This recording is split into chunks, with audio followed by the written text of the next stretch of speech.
was thinking about the better days. My youth so happy, my hair so nappy, had an afro.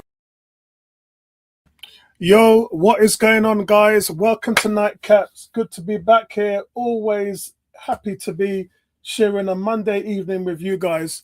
Not so much talking about the game today because even though I left my thoughts on my vlog video, I've done my player ratings on there. So if you guys haven't seen that yet, go and check it out. I think there's like 500 views of it or something. So help yourself to that and then share my thoughts, your thoughts of what you thought of my thoughts on there. But top of the league, man, it feels really good.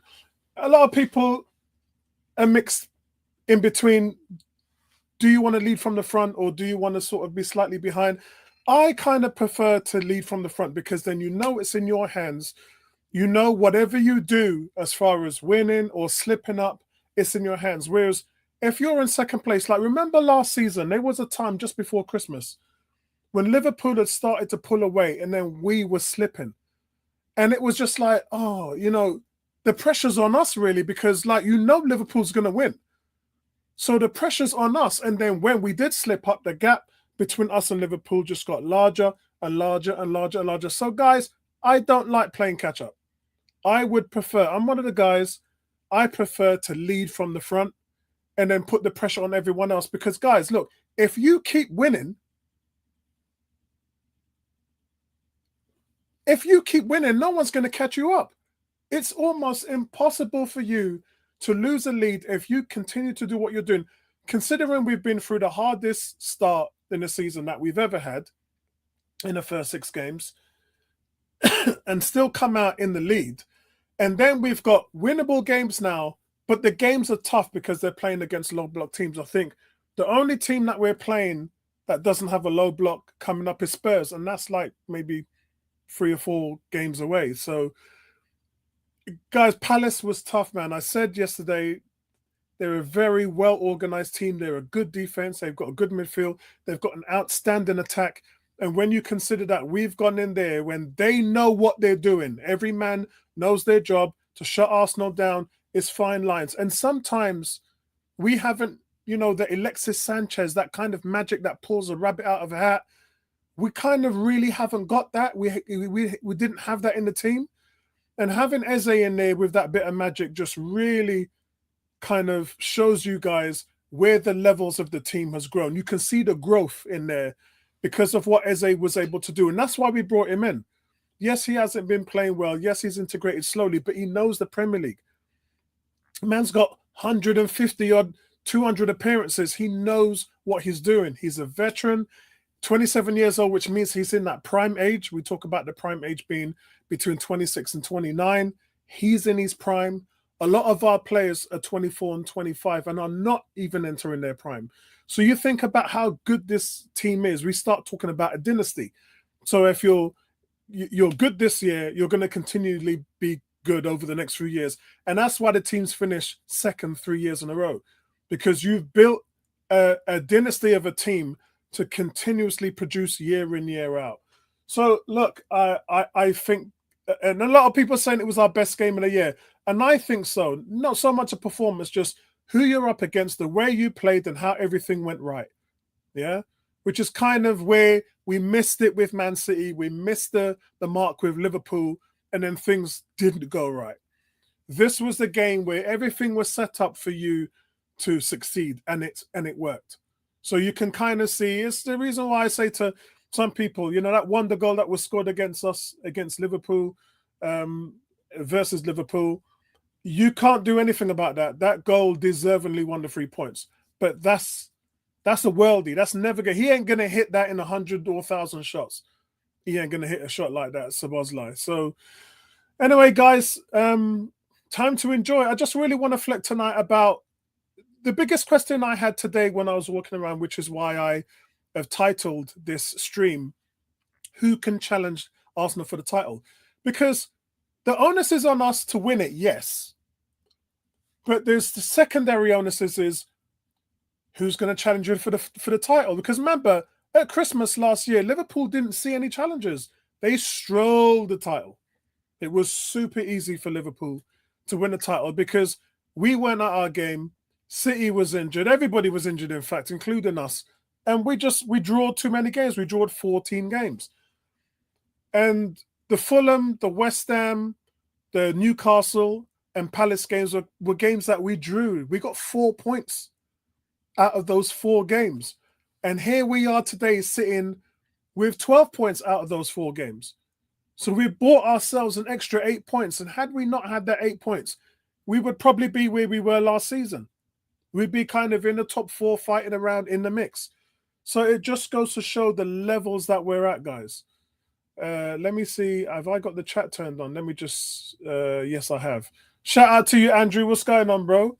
Andrew saying, what's impressive this season so far is the ability not to concede. I know, that's so good, bro. I want that Chelsea record. Any chances, let alone goals. And did you see, Andrew, did you see what they classed as a shot on goal yesterday? What is going on? It's like a rebounded thing that ended up in the arms of Raya. And when they clocked it was a shot on target, I was like, bro, you guys are so desperate for us not to set records. You're having to make shit up now.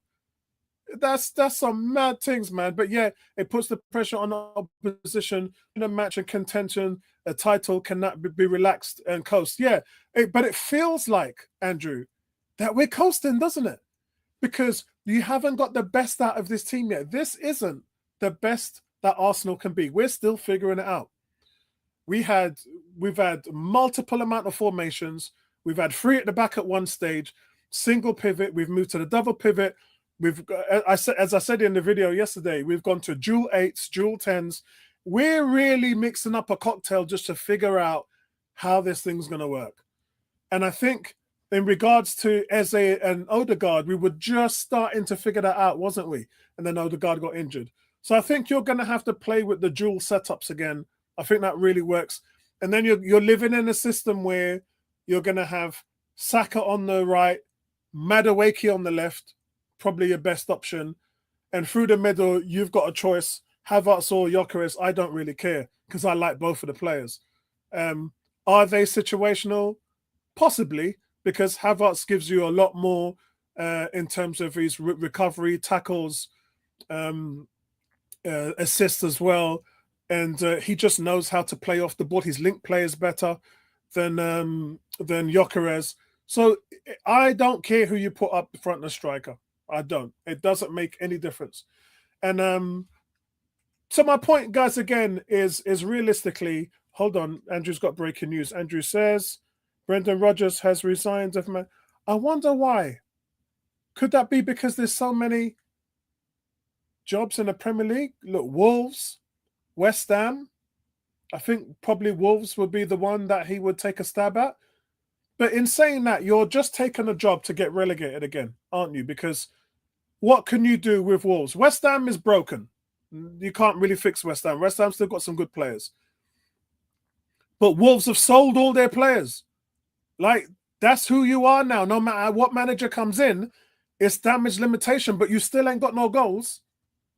So, and then it says Martin O'Neill. Martin O'Neill. That's a pundit, bro. That's a Talk Sport pundit. Listen. That's so hilarious. That's funny. Oh, my word. But listen, man, let's focus on us now. So Arsenal, guys, we've played 100 consecutive matches without conceding 2 goals. So that's big. What does that tell you? It tells you how incredible our defense is, which Andrew just talked about. But it also speaks to if you let a goal in, or maybe 2, you're still in with a chance not to lose a game. Because as long as you score goals, then no team's really going to wipe you out. And in that matrix, there's a lot of teams like PSG, all them teams are in this matrix. The last 100 games, not conceding any more than 2 goals. That's incredible. But the Opta stats have updated, and the Opta stats are saying Arsenal's gone from a 14% chance of winning the title to a 67% chance. That's the latest predictions on their supercomputer. But I think, look, guys, we're sitting in terms of balance. We're in good stead. We've scored the second most goals and conceded a few. 3 goals conceded in 9 games. That's letting a goal in in 1 every 3 games. Teams have got a 33% chance of scoring against us. That's not good for the opposition. And as I said before, when Arsenal go 1-0 up, what does that mean to opposing teams? Like some teams find the gusto and try and get back into the into the game. I can't see teams having that mindset when they play Arsenal. I can't see it because what are you going to do? And as I said, we played various ways. And Arteta has learned to shift the tactics. He's moved a lot around. He's rotating players. That's been incredible. Yeah. He's had more rotation than any other team in the Premier League this season. And the last 9 goals, guys, have been scored by 9 different players, meaning we're not dependable on a single player like Man City. So let me just talk about. Let me grab this up at the moment because let's talk about where the challenge is going to come from. Andrew says Arsenal can deal with a low block defense-minded teams now. Yeah, we can, and that was the thing, isn't it? That's where we've improved. If anybody says where we improved the most, Andrew, you're completely right. It's got to be the fact that we're able to attack you in so many different ways. We're not right-hand centric anymore. I kind of realized that in the Palace game where we just wasn't to go, Saka didn't play well, Martinelli didn't play well, but our combination play wasn't happening and overloads on that right-hand side, which it normally does, which was strange. I was like, this is crazy. And that's why Trossard had such a good game. Trossard played really well. Out of all of our front players, Trossard had the better game against Palace. And it just goes to show how many options if you don't focus on the right, because the right is too easy to defend. All teams have to do is get an extra man over there, and then it just makes your life difficult because then you really have to be good at breaking things down. But Andrew also says, I remember the former popular manager of Arsenal who built success on a concept.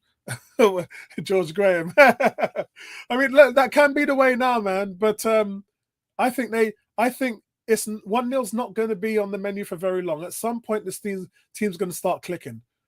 They're going to get Jesus back. They're going to get Madueke back. They're going to get Kai Havertz back. They're going to get Odegaard back. And that's just a plethora. You could literally drop all of our front players that we're playing with now and insert those 4 players in there, and you've got a completely different looking team. That's how flexible they are in the squad right now, that they can just change it all up.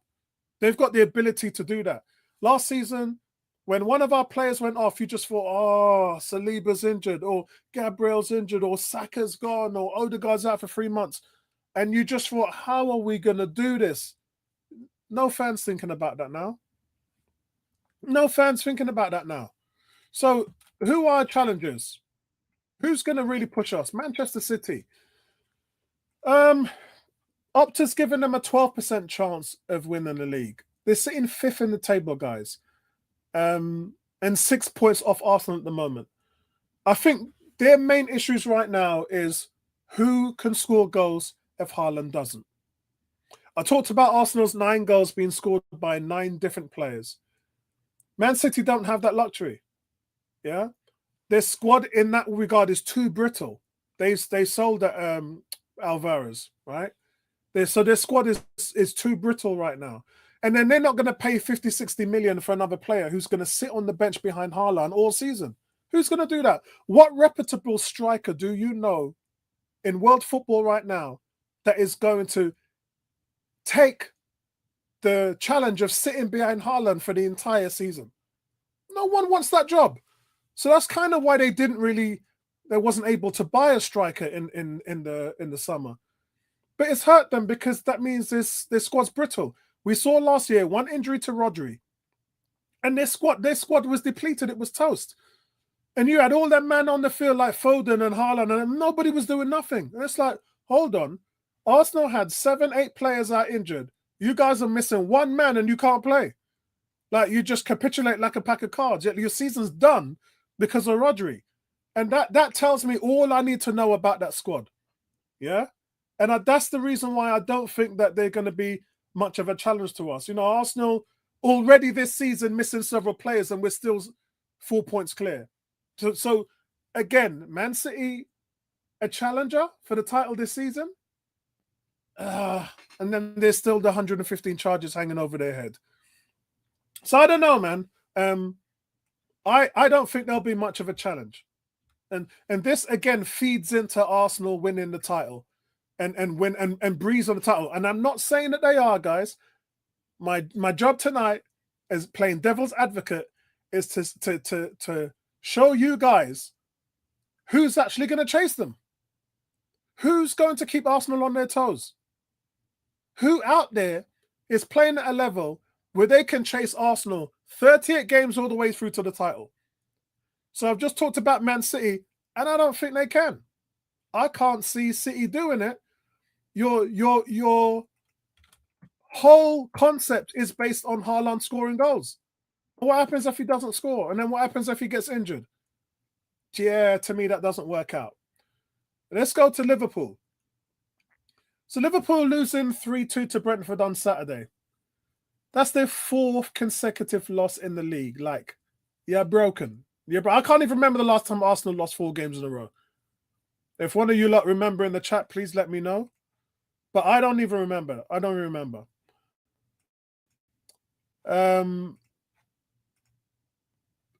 I think with Liverpool, shout out to what's that? Texas. Shout out to Texas. It says MLS midfielder Arteta should use MLS as a Mars Lewis Skelly as more often. You know what? I think he's doing a good job with the rotation. I just talked about they've rotated more than any team in the league. I think we were looking at the number 6 when Thomas Partey left. And at the moment, that's not what's happening. However, that was before Hincapie was fit. Now Hincapie is fit and can play as a left back. Do we see Mars Lewis Skelly coming in at 6? And that's still something that hasn't been answered because we've seen Declan Rice and Zubimendi kind of rotate on that role. And both players need a rest, mind you. So I wouldn't mind away to Burnley actually playing Lewis Skelly at the 6. I don't think that Arteta would do it, but I wouldn't mind seeing it. Texas also says, you mean brainwashing Bitty Happy hates FC. Andrew has a question. Andrew says, can Arsenal finally not win but retain plus a dominant league? Yeah, as I said, the squad's built for a dynasty. So we talked about players in their prime. We talked about the core players, the Sakas, the Odegaards, the Salibas, etc. Are only 24 years old. So that you're in your prime when you're 25, 26, up to 29. They're not there yet.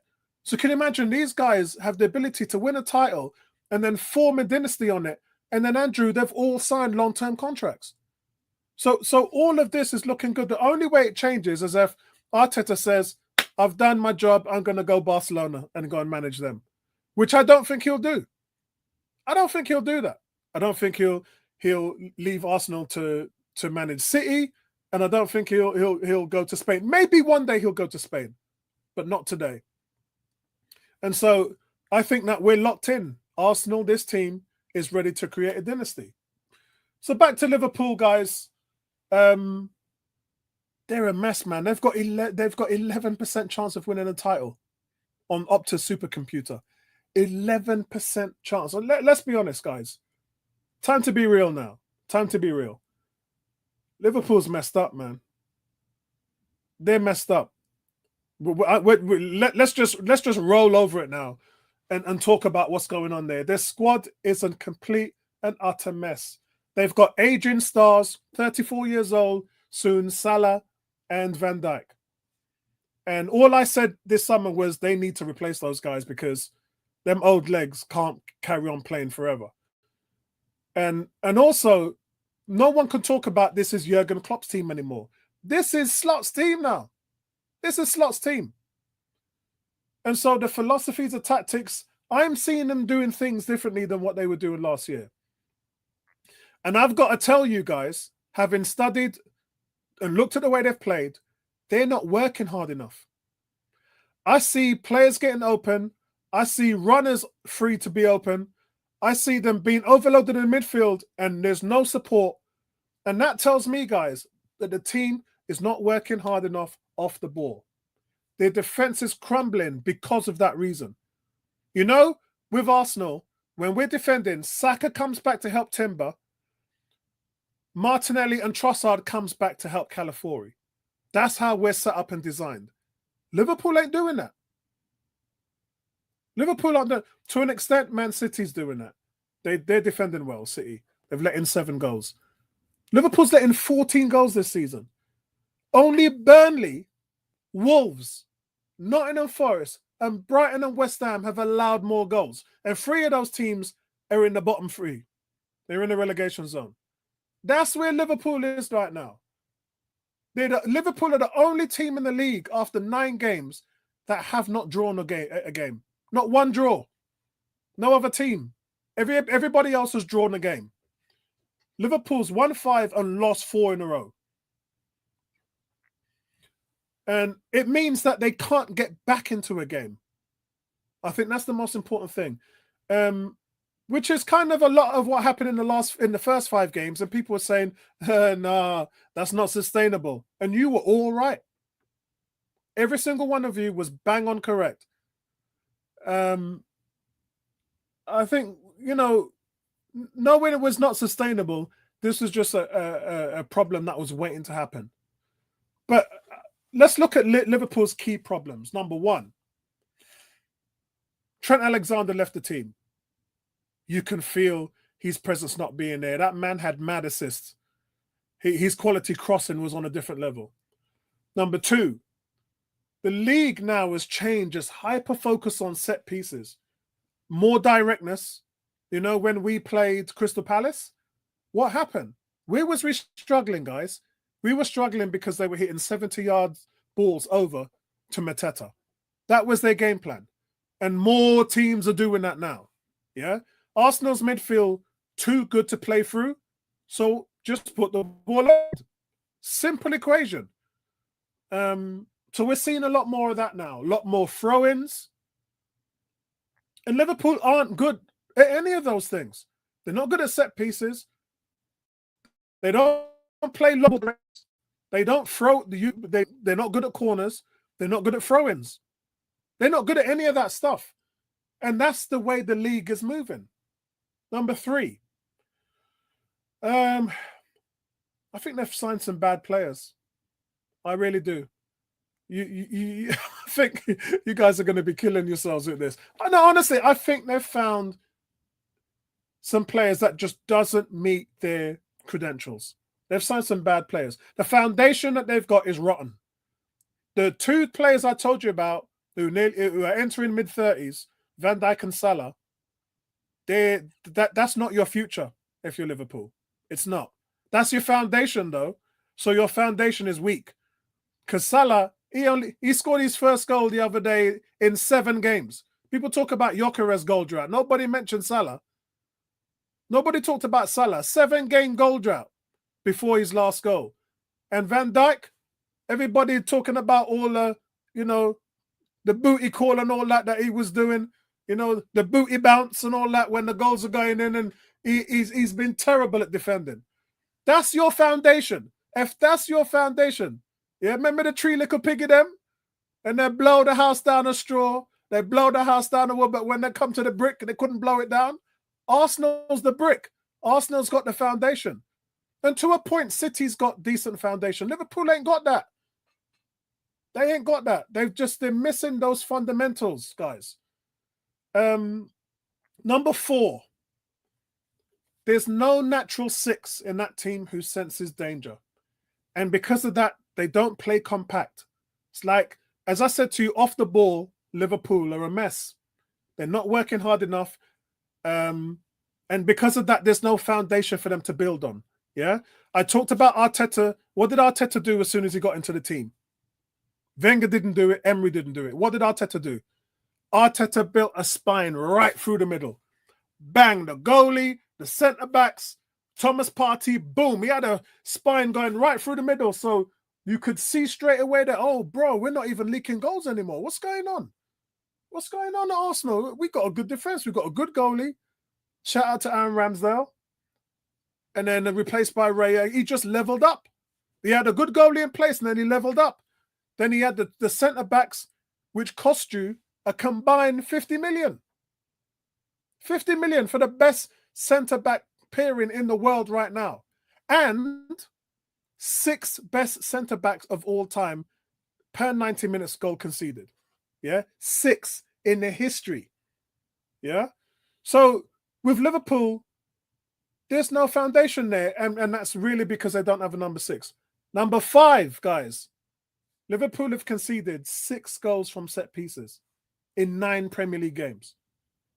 That's Anne Postecoglou business all over again. Remember last season when Postecoglou at Spurs said, we don't practice set pieces? Bro, you were sacked after you made that statement, you know. You were sacked. But that's the kind of levels, like, this isn't Klopp's team, this is your team slot, and they don't look good. Number 6, Jota's death. And we're not going to talk about that because I don't have an explanation on that. All I know is a lot of you guys were saying that's going to hurt the team this season. So let's move on to number 7. Number 7, 200 million no-shows. You spent 200 million on Wirtz and Isak. No shows. Your number 10 and your number 9 simply haven't got going yet. Wirtz is struggling to adapt to the pace and power of the Premier League. And the slots change the system. So Isak is in and out. But for me, he looks like Gyökeres in the first 5 or 6 games where he just lacked the fitness. He just doesn't. Isak don't look fit. Yeah. He just lacking match fitness. He just doesn't look himself. Number 8, guys, the lack of stability with Konate and McAllister. They're miles off it, guys. Even Gravenberch, miles off it. But he's been in and out of the team as well. I heard people tell me he's the best midfielder in the Premier League, and man is on the bench. So I don't get all those things. Like, Liverpool fans, explain that to me. You told me in the summer that Gravenberch was the best midfielder in the Premier League. Man is on the bench. So his manager don't think that much of him in the way that you guys do. So because of that, guys, there's just no stability in the team. And I talked about, again, I'm bringing him up again, Salah, one of the world's best footballers. Yeah, lazy. You ain't gonna win much games if he's not backtracking, helping out the defense. I've not seen him commit himself once defensively for the whole season. And I tell you, I've watched all the games. I've not seen him run back. If you've seen him run back and make a tackle in the penalty area, helping to defend for Liverpool, I ain't. I see Saka do it. Foden's not as good as Saka defending, but Foden will put in the shift. I ain't seen Salah do it. I ain't seen Gakpo do it. I've not seen them, man. Look, guys, you ain't gonna win much games if you don't defend as a team. If you're not committing yourself defensively, you're not gonna. And guys, he gonna be 34 soon, and he going to AFCON for 2 months. Yeah, man's waiting. In 5 weeks' time, he gonna be on a plane, Mo Salah, to AFCON. So they're gonna be running Arsenal down. I don't think so. And look, guys, I've just given you 8 good reasons why Liverpool, I don't think they're going to challenge Arsenal this season. Slot is facing, the problems he's facing are extensive, guys. They're not small issues. They're not the things that we've been tinkering with over the years. Like, lack of squad depth, which is Mikel Arteta's main problems. Injury, lack of squad depth. That's not what's hurting Liverpool right now. Liverpool's they spent 400 million in the summer. They got plenty players. They got no problem with injuries. They got no problem with squad depth, which means the problems they're facing are extensive. And in a season that's been defined on set pieces now, everybody's doing the long throw-in. Actually, do you remember last season, guys? Liverpool copied Arsenal's corner. Remember when they put all the players on the back post? And then they ran in. I ain't seen Liverpool do that again. Maybe they tried it for a few games thinking, if it works for Arsenal, it works for us. But then they don't have a Gabriel in their team. they don't have a guy like that. So they just went, yeah, it's not working. Let's forget about it. But they're not good at set pieces, and they're not good at defending set pieces. But I think, it's not just the losses, guys. As I said, it's the manner in which they're losing. That's a big problem for Liverpool. And teams are playing over their press. They try to press, but because remember I mentioned the long ball now, that 60, 70-yard long ball over to what Mateta was having against Arsenal. Teams are doing that to quality teams now. They're seeing how good your midfield is and they're like, no, we're not doing that. So the manager's telling them, just put the ball over them.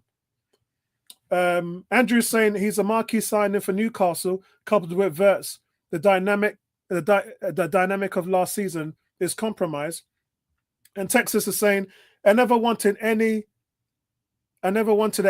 Arsenal interest in Isak because his injury record. Yeah, me too. I was with you on that.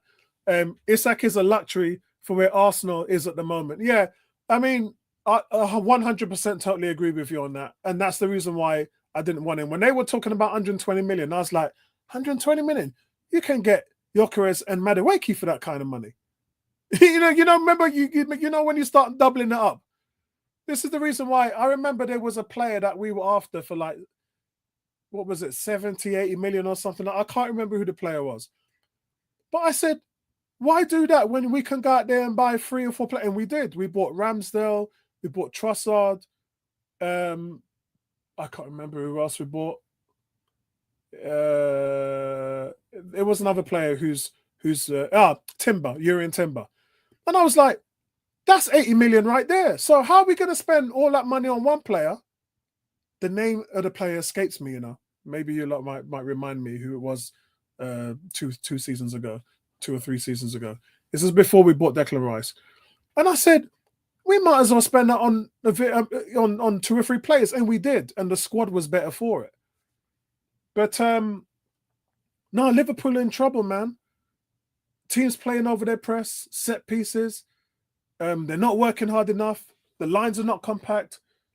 And this, because they're not compact, it doesn't make you win secondary balls as well. So the understanding about that, guys, is when you steam to the ball, Arsenal play the rondo. Yeah. So when we lose possession, we attack like a pack of hyenas on whoever's got the ball to win it back. Yeah. And what that means is if the player tries to play the ball out, it will ricochet off one of our players, and then we'll get the ball in terms of secondary balls. Yeah. But because Liverpool are not committing, as soon as they get one guy onto the press, and he's got space to play the ball on quickly, and then that leaves Liverpool on the back foot. So it's just not working for them. I would say, yeah, they're dead. So 11% chance to win the league, and City was, 14% chance to win the league, ain't going to happen. And so now you've got Bournemouth and Sunderland. And with all due respect to those teams, because I do like them, you're not going to, at some point, they're going to fall off. At some point, Sunderland are going to, because they haven't got a big squad, at some point, they're going to get a couple of injuries, couple of suspensions. Team's going to wear down a bit because you're not resting the players, and then they're going to get that patch. Yeah? Bournemouth may be a little bit more longer in the tooth with Bournemouth, because they just manage really, really well. Great manager, good stability. Sold Dean Hunt to Real Madrid. Sold a couple of players, actually. Didn't sell Antoine Semenyo, and he's banging the goals in for them. I don't think he's going to go anywhere in January, because that's just not what these teams do. And he's going to keep them competitive. I reckon they've got a chance to upset Chelsea for top 4. I don't know what's going on with Chelsea either, and I'm not even going to put them as an option. Same thing with Tottenham. Tottenham's got 1.3% of winning a title, so we don't even want to talk about that. We're not in the 1% business at Arsenal Football Club. We're not. So we're not going to talk about that. But that's it, guys. So the question in tonight's podcast for all of you is, who's going to challenge Arsenal for the title?